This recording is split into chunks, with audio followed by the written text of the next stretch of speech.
আব্বা আমার চাকরি হয়েছে। তোমার চাকরি হয়েছে? জি আব্বা। আলহামদুলিল্লাহ। আমাকে টাকা দিয়ে কেনা যায় না। তুমি কি মনে করছো আমি কি আমার ভাইয়ের মতো লোভী নাকি? এই যৌতুক আমি নিবো না, যা আমাকে নিয়ে ভাবতে হবে না।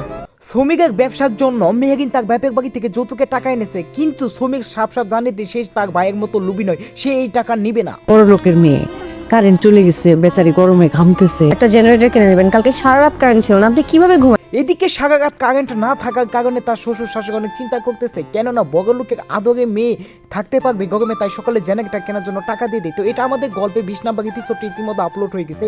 তো আজকে 21তম এপিসোডে আপনাদের অগ্রিম আপডেট আপনাদের মাঝে তুলে দেব। আগামী 21তম পর্বে দেখা যাবে ফাহাদ এবং মীরার ভালোবাসার আসল সত্যটা বেরিয়ে আসবে। এতে ফাহাদ এবং সায়রার মাঝে দূরত্ব বাড়তে থাকবে। এছাড়াও ফাহাদ যে আমেরিকাতে ভিলা কিনতে চাচ্ছে এটা তার বাবার সামনে উপস্থাপন করবে এবং তার অফিসে সহায়কে দিয়ে সবসময় তাদের উপর নজর রাখার চেষ্টা করবে এবং সায়রা অফিসে জয়েন করবে এবং বলবে যে তাদের সহকর্মী মীরাকে অফিস থেকে বের করার জন্য সে চেষ্টা চালিয়ে যাবে। এতে ফাহাদ এবং সায়রার মাঝে দূরত্ব বাড়তে থাকবে।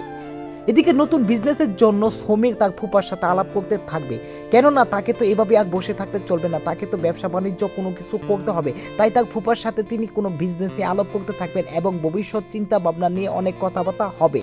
এদিকে ফাহাদ এবং মীরার ভালোবাসা চুপি চুপি বেড়েই চলবে, অর্থাৎ তারা আমেরিকাতে একটা ভিলা কিনবে, সেই ভিলাটা থাকবে ফাহাদ এবং মীরার নামে।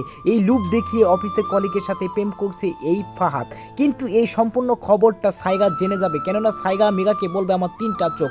পরক্ষণেই তার বাবাকে বলে তার গোপন সত্য বেরিয়ে আনবে। তো এটাই ছিল 21তম পর্বের সর্বশেষ আপডেট। আজকের মতো